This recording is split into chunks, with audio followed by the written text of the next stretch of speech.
Hi kids, Pastor Josh here again with your Sunday school lesson for today. Hope to see y'all again real soon. Our story today begins with Jesus and his disciples walking around the city of Jerusalem.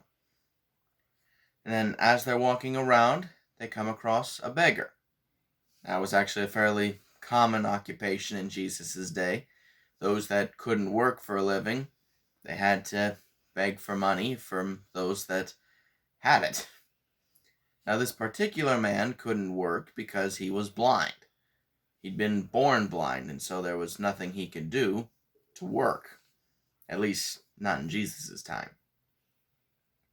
Now, the fact that this man had been born blind kind of started a conversation amongst the disciples. Somehow or other, the idea had gotten started in Jesus' day that blindness was a punishment for sin.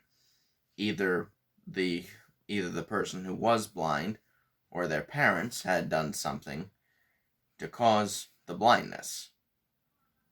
And now the disciples were kind of arguing amongst themselves about that, and eventually they asked Jesus, "Hey Jesus, whose fault is it that this man has been born blind? Was it something that he did, or was it something his parents did?" And Jesus said, "Neither. Blindness is not necessarily a punishment for sin. In fact, the only reason this man was born blind was so that you could see the power of God worked through him." So Jesus went up to the man, he spat in the dirt, and from the dirt and his spit he made mud. And then he took that mud and covered the man's eyes in it, and then told him to go to a place called the Pool of Siloam to wash the mud out of his eyes. Now, the Pool of Siloam was one of a couple of different pools in Jerusalem. Some in the city thought that God had given it certain healing properties. So the man went to the pool, just as Jesus had told him to, and he scooped the water up out of the pool and started rubbing his eyes with it, getting all the grit and the mud out of his eyes. And as he was blinking away the last bit of it, the world that he had seen as nothing but darkness for so long finally came into view. He could see. And he wasted no time in starting celebrating. He rushed back to his neighborhood and he started telling everybody about what had happened. But because of that screwy idea about blindness being a punishment for sin, several of the people in his neighborhood thought, this can't possibly be the same guy. He was born blind. You can't cure a man born blind. But the man insisted, "It's me. I was blind, but now, because of Jesus, I can see." I mean, this was such a big deal that he was called before the Pharisees, the religious teachers of the day. And they questioned him, trying to figure out how this was possible. And they especially didn't want to believe this, because Jesus had been the one responsible, and the Pharisees and Jesus did not get along. The Pharisees did not like the fact that Jesus called them out for not following the law, at least according to how God meant it. They followed the letter of the law. They even made up extra laws to try to make sure they didn't break it. But they used it in such a way that their hearts weren't in it. The fact is, they tried to make themselves look better by it, but they didn't follow the spirit of the law. They didn't follow it the way God meant it to be followed. And they didn't like Jesus because he called them out for it. And they tried to make Jesus look like the bad guy because he didn't follow the law the way they did. So eventually they said, hey, maybe this guy wasn't really born blind. Let's call his parents in, they can confirm this, and then we can get this whole mess over with. But his parents came in and said, yes, this is our son, and yes, he was born blind.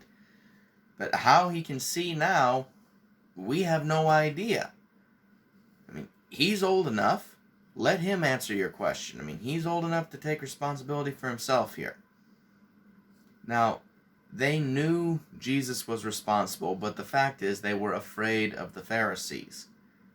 They were afraid that the Pharisees would kick them out of the synagogue, the Jewish church, if they admitted Jesus had been behind the healing.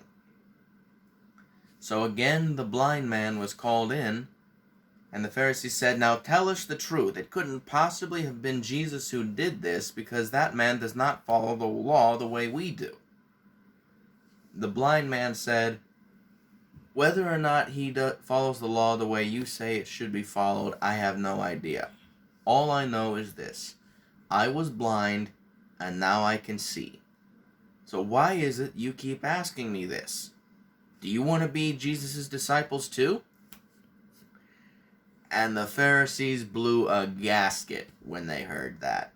They got so mad, they kicked the man out of the synagogue, told him never come back. That was fine as far as this man was concerned, though. He wanted to find Jesus, and he went off trying to find him. Slight problem, though. When he'd actually met Jesus, he was blind. He didn't know what Jesus looked like. So he goes all over the city, and he can't find him.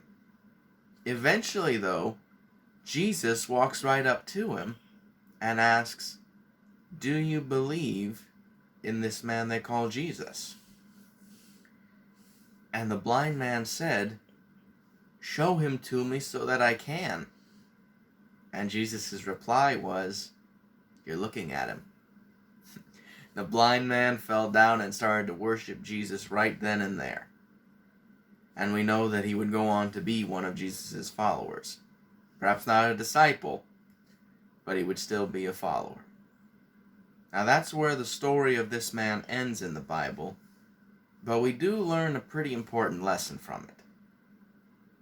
Not everyone who hears about Jesus is going to want to believe, just like the Pharisees. Some people who hear are going to be too afraid of the people like the Pharisees to believe themselves. But even though people like that are in the world, we need to be like the blind man. When Jesus opens our eyes, we need to have the courage and faith to follow him, no matter what the Pharisees in our lives may say. So it's my prayer for you kids that no matter who you encounter in your life, you always have the courage and faith to follow after Jesus.